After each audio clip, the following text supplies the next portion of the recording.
Hinihiling ng pamilya Revilla na dagdagan pa ang mga araw na pwede nilang bisitahin sa detention cell ang kanilang padre de pamilya na si Senador Bong Revilla.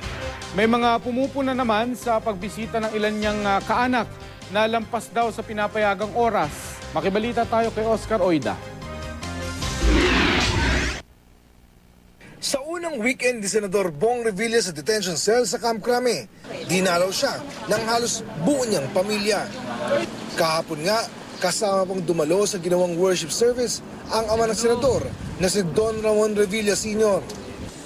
Naroon din ang may bahay niyang si Congresswoman Lani Mercado, kanilang mga anak, pati na ang mga kaibigan ng senador na sina Philip Salvador at Jimmy Santos.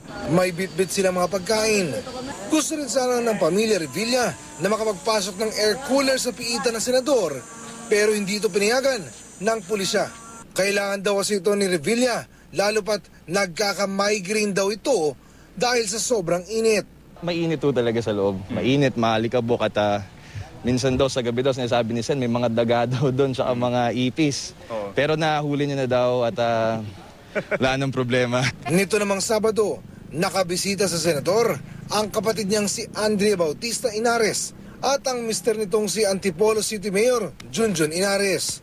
Pinupuna ng ilan ang kanilang pagbisita dahil nangyari ito pasado alas 5 ng hapon.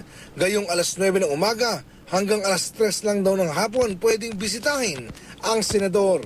Pero paliwanag ng PNP, nag-a-adjust pa raw kasi noon sa mga patakaran kaya maluwag pa.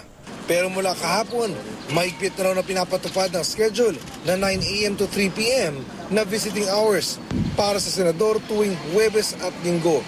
Hiniling naman ng pamilya Revilla na dagdagan pa ang mga araw na pwede silang bumisita.